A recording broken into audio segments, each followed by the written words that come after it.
How's everyone doing? Another big week in the economy in general. It was Fed week this week. Nick, what happened? Yeah, so much anticipated and pretty much pre-forecasted, Federal Reserve met and increased the baseline interest rate another 0.25 or quarter of a percent. Mm-hmm. I know we've said this millions of times before, but we'll just reiterate that the Fed raising the Fed rate does not mean that mortgage interest rates went up a quarter of a percent. Yes. There are certain debts that are tied directly to the Fed rate. Most notably, that impact most people, I should say, are home equity lines of credit, Mm-hmm. auto loans, and credit cards, business loans, things like that. Those interest rates immediately increased.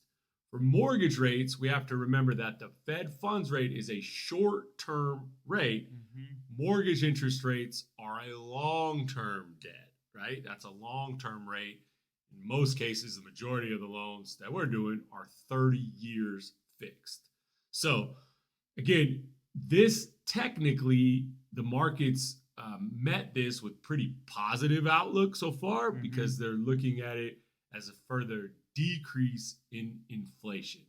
Now, one of the big things that we always pay attention to when the Feds meet is not so much their decision on rates, but also the press conference after. So, some of the really interesting takeaways that I had, most notably, was the bullish stance that our U.S. banking system is in great condition and on very stable grounds. What do you think about that?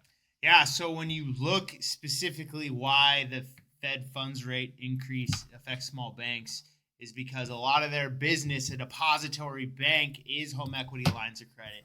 It is auto loans. It is credit cards. So that's making it more expensive for people to borrow money from that bank.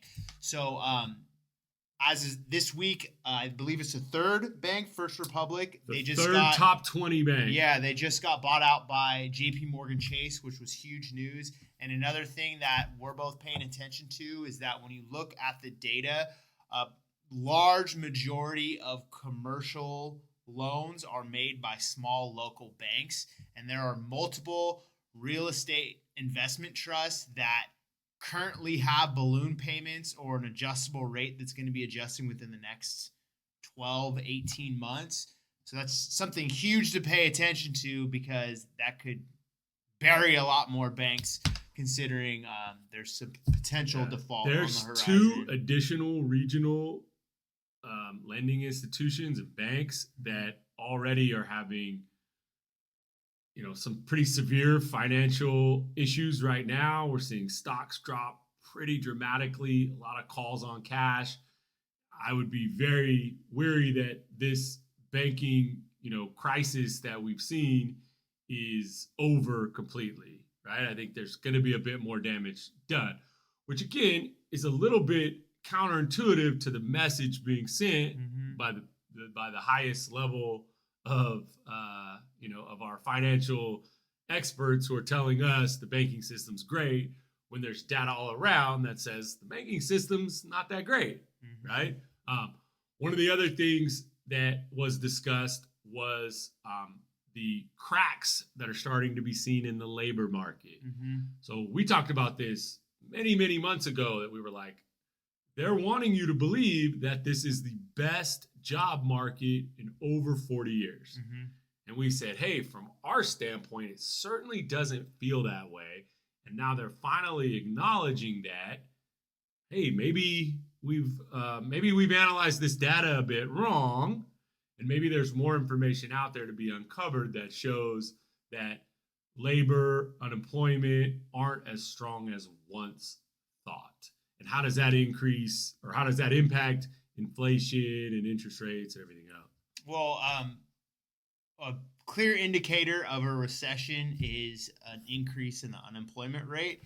So that should have a very positive impact on mortgage rates because that's essentially what the secondary market, the investors, the people or the driving forces behind what a rate costs are looking for. They want to see a slowdown in the economy. So what's upcoming? We've said it how many times now? Circle May 10th.